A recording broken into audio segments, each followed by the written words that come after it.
Assalamualaikum warahmatullahi wabarakatuh. Selamat siang anak-anak. Dan apa kabar? Semoga kabar hari ini tetap kalian bersemangat belajar bahasa Indonesia bersama Ibu Rostiana. Sebelum Ibu menyampaikan materi, kalian rapi-rapikan dulu kelasnya. Tidak boleh ada yang kotor, bangkunya nggak boleh miring. Kalian juga harus sopan, fokus tujuan belajar bersama Ibu. Kemudian kita sama-sama berdoa berdasarkan kepercayaan kita masing-masing. Setelah berdoa, kalian absen lewat grup kelas. Sekarang saya mau memberi materi tentang judul cerita rakyat atau gadis anak rajin dan soleha.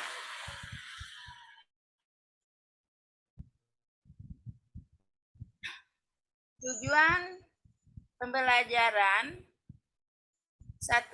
Siswa mendeskripsikan nilai-nilai yang terkandung dalam cerita rakyat atau gadis anak rajin dan soleha.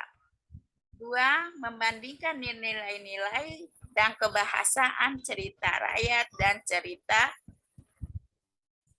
cerpen. 3. Menceritakan kembali isi cerita rakyat atau gadis anak rajin dan solehah yang didengar dan dibaca. 4. Mengembangkan cerita rakyat, gadis anak rajin dan solehah ke dalam bentuk cerpen dengan memperhatikan isi dan nilai-nilai. Pengertian dari cerita rakyat: kisah atau cerita yang berasal dari masyarakat zaman dahulu dan berkembang secara luas dari mulut ke mulut hingga pada akhirnya dikenal secara luas. Ciri-ciri cerita rakyat: 1. Cerita rakyat dituturkan secara lisan. 2. Cerita disampaikan secara turun-temurun. 3. Cerita tidak diketahui siapa pembuatnya. 4. Cerita mengandung nilai-nilai luhur kemasyarakatan. 5. Cerita memiliki sifat yang tradisional. 6. Cerita memiliki bangsa, versi, dan variasi. Nah, cerita rakyat zaman sekarang seperti contohnya gadis anak rajin dan soleha. Cerita zaman dulu seperti cerita Hikayat, cerita Siti Nurbaya, cerita Malikundang, dan lain-lain. Fungsi cerita rakyat: 1.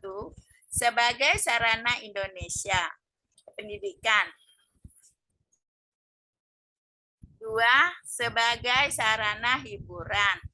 3. Sosial dan budaya. Jenis-jenis cerita rakyat: mitos, seperti contohnya Malikundang, cerita menderita tiada akhir, cerita sengsara membawa nikmat, cerita Siti Nurbaya, dan lain-lain. 2. Legenda, tentang cerita kerajaan zaman dulu. Seperti aja misalnya kerajaan Bima, kerajaan Jogja, dan lain-lain. 3. Dongeng. Dongeng itu seperti cerita khayalan seperti yang ada cerita jenaka dan lain-lain.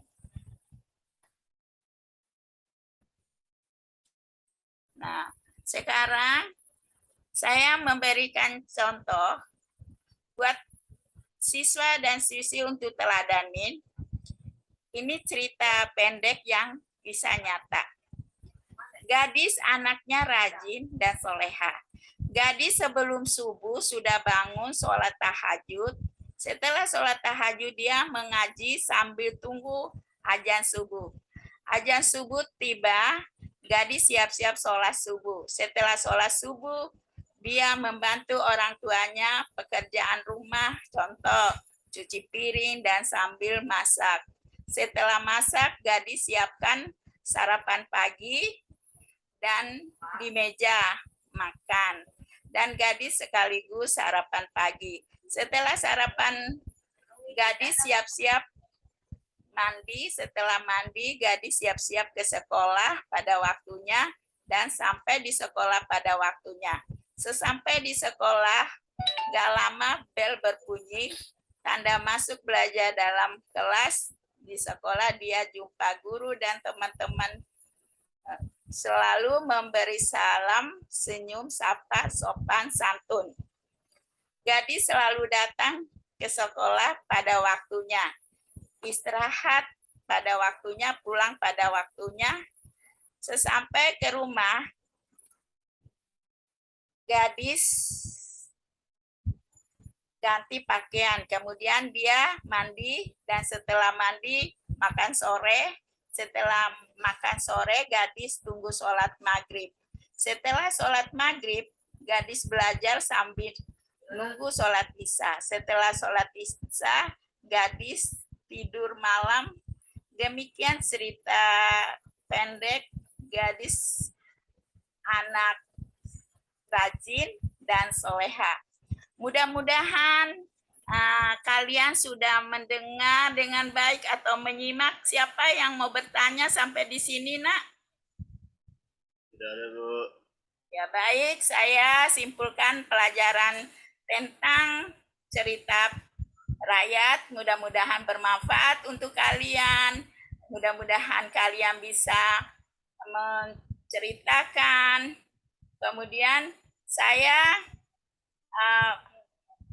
memberi tugaskan kepada kalian membandingkan cerita rakyat yang lama dan modern.